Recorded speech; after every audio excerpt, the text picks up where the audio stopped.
형님들, 어제 다들 진짜 좀 실망이 컸을 거예요. 왜냐면 코스피가 장 초반에 7,999까지 올라가면서 8,000을 뚫라 싶었는데 그러지 못했잖아요. 어제 하루만 외국인이 2조 8천억 원을 한꺼번에 던졌고요. 삼성전자 마이너스 4.9%, SK 하이닉스 2.77%, LG 에너지 솔루션 마이너스 7.59%. 그동안 시장을 끌고 왔던 대형주들이 한 번에 흔들린 거예요. 근데 형님들, 여기서 진짜 중요한 건 빠진 게 아닙니다. 그 빠진 돈이 오늘 어디로 갔느냐예요. 현대차가 9.29% 올랐고요. 종가는 70만 6천 원입니다. 현대오토에버는 13.82% 급등하면서 종가 70만 원을 찍었어요. 알테오젠은 3.65%, HD 현대중공업은 1.41%, 두산 로보틱스도 1.68% 올랐습니다. 이게 그냥 우연히 몇 종목 오른 게 아니에요. 반도체에서 차익 실현한 자금이 다음 섹터를 찾기 시작했다는 신호로 봐야 됩니다. 그래서 지금 시장이 꽤 중요한 변곡점에 와 있어요. 그동안은 삼성전자랑 SK 하이닉스가 시장을 거의 끌고 왔잖아요. 근데 이제 그 두 종목만으로 계속 지수를 끌고 가기엔 부담이 커진 구간인 거죠. 그러면 돈은 어디로 가겠습니까? 덜 오른쪽, 다음 스토리가 있는 쪽, 그리고 실적이나 모멘텀이 붙을 수 있는 쪽으로 옮겨가겠죠?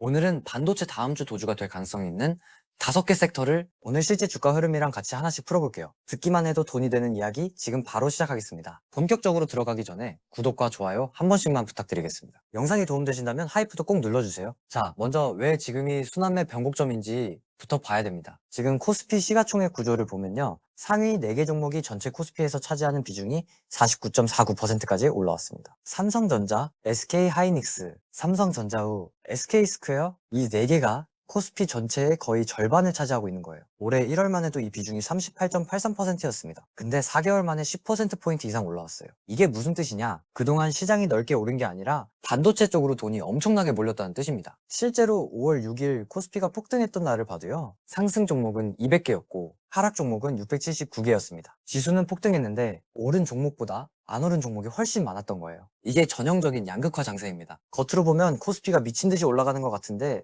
실제로는 일부 대형주만 끌고 가는 시장이었던 거죠. 근데 이런 시장은 오래 가기가 쉽지 않습니다. 한쪽으로 너무 쏠리면 어느 순간 차익 실현이 나오고요. 그 돈이 다른 쪽으로 움직이기 시작합니다. 어제 변동성이 폭발한 것도 이 쏠림이 한계에 가까워졌다는 신호로 볼 수 있어요. 외국인이 반도체에서 차익 실현을 시작했고 그 자금이 다른 섹터로 분산되고 있는 겁니다. 이걸 시장에서는 순환매라고 부르죠. 오른 종목에서 덜 오른 종목으로 돈이 옮겨가는 흐름입니다. 자, 그럼 이 돈이 갈 만한 섹터가 어디냐? 오늘은 5개로 나눠서 보겠습니다. 첫 번째는 자동차 로봇입니다. 오늘 가장 강하게 반응한 섹터예요. 현대차가 오늘 9.29% 올랐습니다. 종가는 70만 6천 원이에요. 현대오토에버는 13.82% 급등했고요. 종가가 정확히 70만 원입니다. 두산 로보틱스도 1.68% 올라왔어요. 그러면 왜 자동차랑 로봇이 갑자기 이렇게 강했냐? 핵심은 피지컬 AI입니다. 피지컬 AI라는 말이 조금 낯설 수 있죠. 지금까지 우리가 봐온 AI는 대부분 컴퓨터 안에서 움직였습니다. 챗 GPT처럼 글로 답하고 이미지를 만들고 코딩을 도와주는 식이었잖아요. 근데 피지컬 AI는 다릅니다. 몸이 있는 AI예요. 휴머노이드 로봇이 실제로 움직이고 자율주행차가 도로를 달리고 스마트 팩토리에서 로봇이 부품을 조립하는 것처럼 현실 세계에서 작동하는 AI를 말합니다. 근데 형님들 이 피지컬 AI 흐름의 중심에 현대차 그룹이 있습니다. 현대차 그룹이 보스턴 다이내믹스라는 미국 로봇 회사를 가지고 있잖아요. 이 회사가 휴머노이드 로봇 아틀라스를 만드는 회사예요. 지난주에 아틀라스가 물구나무 서고 기계체조처럼 움직이는 영상이 공개됐습니다. 근데 이게 그냥 묘기 보여준 게 아니에요. 현대차 그룹은 이 로봇을 실제 공장에 투입하려는 계획을 가지고 있습니다. 2028년부터 미국 조지아주 메타플랜트에 아틀라스를 단계적으로 투입할 예정이고요. 2030년까지는 부품 조립까지 적용 범위를 넓히겠다는 계획입니다. 2028년에는 연간 3만 대 양산 시스템 구축을 목표로 하고 있고요. 이게 어느 정도 규모냐? KB증권은 보스턴 다이내믹스 기업 가치를 128조 원으로 평가했습니다. 한화투자증권은 최대 993억 달러,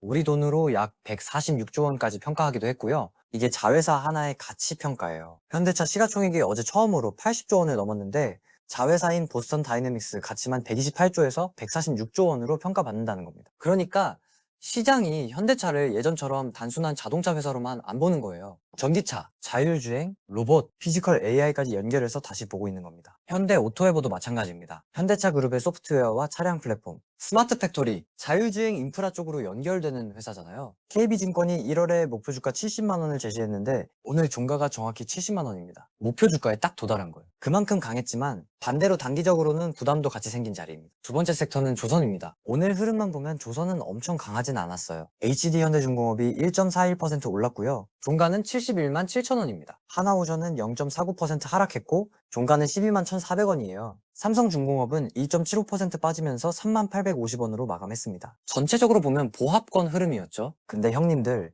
조선이 왜 다음 주 도주 후보로 계속 거론되느냐? 이유가 있습니다. 첫 번째는 미국 LNG 수출 본격화입니다. 트럼프 행정부가 LNG 수출 규제를 풀면서 미국발 LNG 운반선 발주가 본격화될 수 있다는 기대가 커지고 있어요. LNG를 더 많이 수출하려면 뭐가 필요하겠습니까? LNG 운반선이 필요하죠. 이 시장에서 한국 조선사들이 경쟁력이 강합니다. 두 번째는 카타르 LNG 2차 발주입니다. 카타르는 세계 최대 LNG 수출국 중 하나잖아요. 지금 LNG 운반선 100척 이상을 추가 발주할 계획이 있다는 얘기가 나오고 있습니다. 이 발주의 상당 부분이 한국 조선 3사로 올 가능성이 높다는 기대가 있고요. 세 번째는 미국 함정 시장 진출입니다. 미국이 자기 나라 조선소만으로는 해군 함정 수요를 다 따라가기 어려운 상황입니다. 그러다 보니까 동맹국 조선소에 발주를 맡기는 방안도 검토되고 있어요. 특히 하나오션이 작년에 미국 필라델피아 조선소를 인수했잖아요. 미국 본토에서 미 해군 함정을 만들 수 있는 발판을 마련한 겁니다. 그러니까 조선은 오늘 주가만 보면 조용했지만 중장기 모멘텀은 꽤 풍부한 섹터입니다. LNG, 미국 함정, 해양 플랜트, 그리고 친환경 선박까지 연결되어 있기 때문이에요. 세 번째 섹터는 방산입니다. 오늘 방산주는 일부 차익 실현이 나왔습니다. 한화 에어로스페이스가 1.32% 빠졌고요. 종가는 126만 7천 원입니다. LIG 디펜스 앤 에어로스페이스는 2.16% 하락했고 종가는 86만 원이에요. 현대로템은 0.47% 빠지면서 21만 4천 원으로 마감했습니다. 여기서 하나 짚고 갈 게 있어요. LIG 넥스원이 회사 이름을 LIG 디펜스 앤 에어로스페이스로 바꿨습니다. 종목 찾으실 때 헷갈리지 마셔야 돼요. 방산은 오늘 약했지만 그렇다고 모멘텀이 끝났다고 보긴 어렵습니다. 첫 번째 이유는 중동 재건입니다. 미국과 이란이 휴전 협상 중인데요. 종전이 되면 중동 재건 수요가 나올 수밖에 없습니다. 방산은 전쟁 중에도 수요가 생기지만 전쟁이 끝난 뒤에도 재무장과 방어체계 구축 수요가 이어지는 경우가 많아요. 두 번째는 유럽 재무장입니다. 네이토 국가들이 GDP의 5%까지 국방비를 늘리겠다는 합의를 했습니다. 이건 한국 방산 회사들한테 엄청난 수출 기회가 될 수 있어요. 특히 유럽은 빠르게 무기를 채워야 하는데 한국 방산은 납기와 가격 경쟁력이 강하다는 평가를 받잖아요. 세 번째는 폴란드 K2 전차 2차 계약입니다. 이미 1차 계약으로 4조 원 규모가 들어왔고요. 2차 계약은 추가로 8조 원 규모로 진행 중입니다. 하나 에어로스페이스는 K9 자주포, LIG 디펜스 앤 에어로스페이스는 천궁 미사일, 현대로템은 K2 전차. 세 회사 모두 글로벌 무기 수출 시장에서 핵심 플레이어입니다. 그러니까 오늘 일부 차익 실현이 나왔다고 해서 방산 사이클이 끝났다고 단정하면 안 됩니다. 오히려 수주 가시성이 계속 높아지는 섹터라고 봐야 돼요. 네 번째 섹터는 원전 전력입니다. 오늘은 이쪽이 많이 약했습니다. 두산 에너빌리티가 4.22% 빠졌고요. 종가는 12만 300원입니다. 한전 기술은 4.89% 하락하면서 15만 5,500원으로 마감했어요. 원전 섹터는 오늘 가장 약한 축에 들어갔습니다. 근데 이게 추세가 끝난 건지 아니면 단기 조정인지를 구분해야 됩니다. 핵심은 결국 AI 데이터 센터 전력 수요예요. 마이크로소프트, 구글, 메타, 아마존 같은 빅테크들이 데이터 센터에 엄청난 돈을 쓰고 있잖아요. 무디스 전망으로는 올해만 5천억 달러, 우리 돈으로 약 735조 원을 쓸 수 있다는 얘기까지 나옵니다. 근데 데이터 센터 하나가 소도시 규모 전력을 씁니다. 그러면 이 전력을 어디서 안정적으로 가져올 거냐? 여기서 원자력이 다시 주목받는 겁니다. 태양광이나 풍력만으로는 24시간 안정적인 전력 공급이 어렵잖아요. 그래서 SMR, 그러니까 소형 모듈 원전 시장이 열리고 있어요. 두산 에너빌리티는 미국 뉴스케일 파워, 엑스에너지 같은 SMR 회사들의 핵심 부품을 공급하고 있고요. 한전 기술은 체코 원전 설계를 담당하고 있습니다. 체코 원전 규모가 24조 원 수준이에요.